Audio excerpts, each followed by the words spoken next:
So the first wine is a 2015 Gerst-Gruner Veltliner. As you can see the label right here. As you can see, this is a clear wine, and concentration is about medium. You got green apple, citrus, a young peach, and grapefruit rind. It's a dry wine with a little bit of phenolic bitterness. Something like a bitter green saddle leaf, something like a rocket perhaps, rocket leaf. Acidity.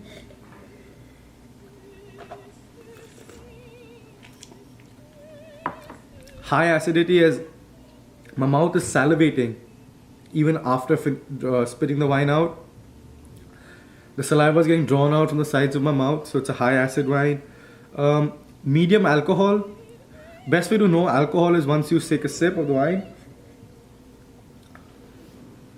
and breathe out the heat, and the heat that you feel when the wine goes down your throat is usually a very personal thing, but I would say it's a medium alcohol as agreed by most of the class. The finish or the length of the wine is a medium plus, and it's a medium plus in complexity. As most old world wines, it's a terroir wine instead of a winemaker's wine, which means nature, oak, and the terroir makes a big difference to the structure and the flavors of the wine, as compared to new world wines in which the winemaker has a lot of freedom and uses modern techniques and can play around with the techniques and the flavors of the wine. Dominant fruit aromas upon palate. I'm getting green apple, white pepper, young peach again, and lemon.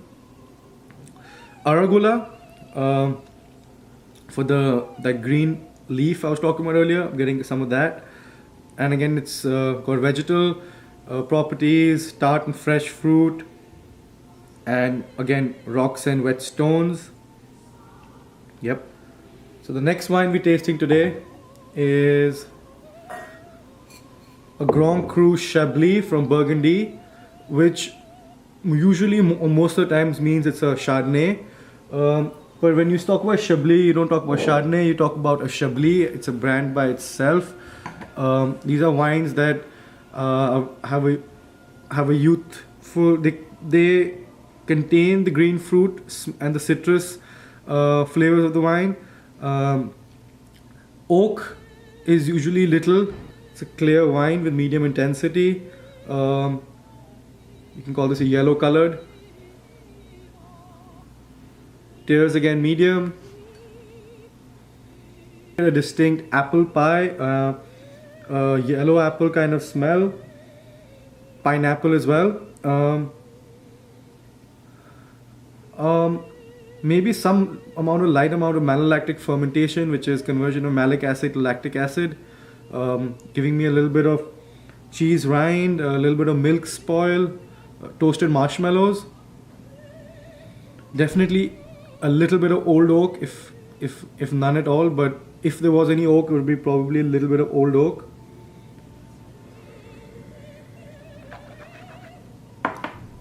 This is a dry wine. With medium alcohol, high amount of acid, a beautiful round texture to the wine, and medium plus about complexity. When you speak about complexity, is what can you say about the wine? Can you go on talking about it? Are there flavors that come to you slowly? Is there a little mystery to the wine? Is it not so plain and clear? Which it isn't. Yeah, so I'm going to go with medium complexity. I'm getting a bit of brioche, cheese rind, citrus lemon flavors, Philabau, Albarino. So you get a clear smell, clear wine. Medium intensity, medium tears, youthful smell. I can get a little bit of melon, orange, peach. Definitely some peach. You get floral notes of honeysuckle, roses, whetstone, no oak whatsoever. Let's go with the taste. Dominant fruit would be an orange rind, peach. Next is one of my favorite wines. It's a Vouvray from Loire Valley. It's a Chenin Blanc. I love it. It smells beautiful. It's a clear white wine with medium intensity. This is, as you can see, yellow colored again. Medium tannins.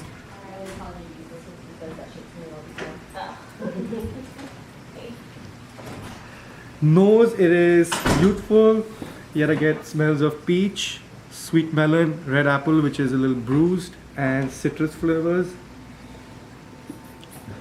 You do get the smell of chamomile tea and honey, as yeah, chamomile tea. This obviously is a little sweet from the smell. I do get some sort of hints that it's going to be a sweet wine.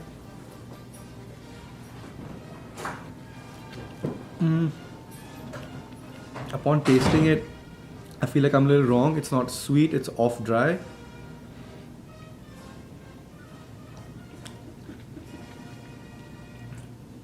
So what happens is, due to the sweetness of the wine, you seem to think that the wine is medium acidity, which is untrue. If you sit with this in your mouth a little longer, you can understand that the acid is high, as I'm still getting some of the salivation from my mouth, from the sides. The texture is lean and it's got a medium plus finish. Yes, and it's a complex wine. Beautifully well balanced. Delicious. The dominant fruit that I do get is a toffeed banana, if you could say so, and a bruised apple. Yeah, you could drink this all day, even start the evening with this. Getting some of that chamomile tea, some honey. Yeah, definitely one of my favorites. No, this is a Grand Cru Burgundy from France. So this is a Grand Cru from the Grand Cru Red from Burgundy, France. Grand Cru means from the finest vineyard. It's probably a Pinot Noir.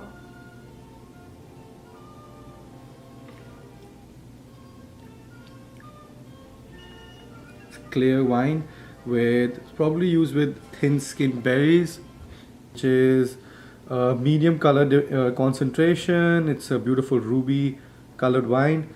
Getting rim variation as well, a little bit rim variation of a pink, and clean, youthful, red berries, plum, young plum, faint baking spices, which means vanilla, cinnamon,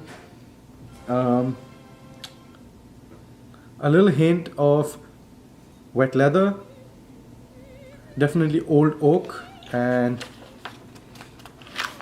Pinot Noir is extremely palatable, would go well with some sort of red meat, maybe lamb. It's a dry wine, medium acidity, medium alcohol, low tannins, clean texture, definitely long finish, and medium plus complexity, as most old world Pinot Noirs go.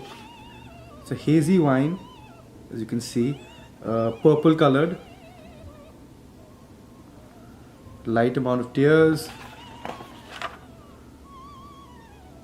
Well, Rioja has a reputation for wines that smell like,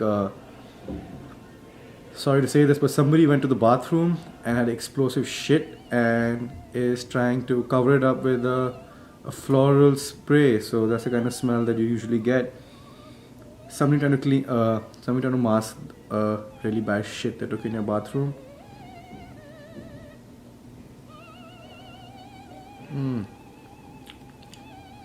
It tastes clean.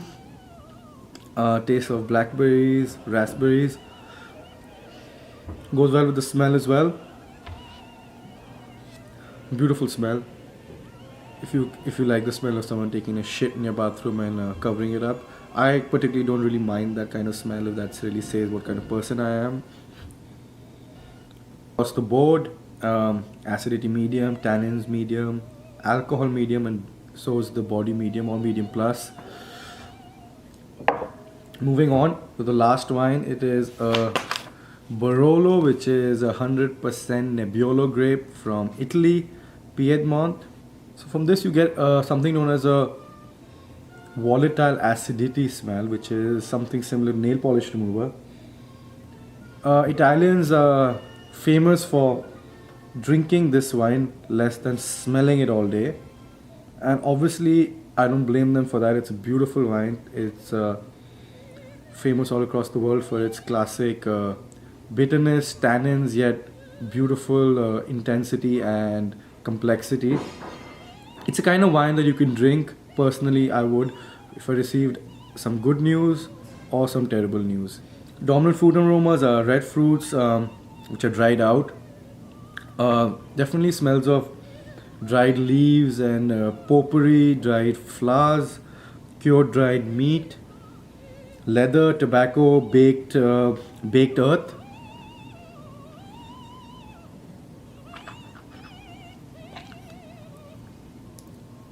Wine is bone dry, high acid, high tannin, high alcohol.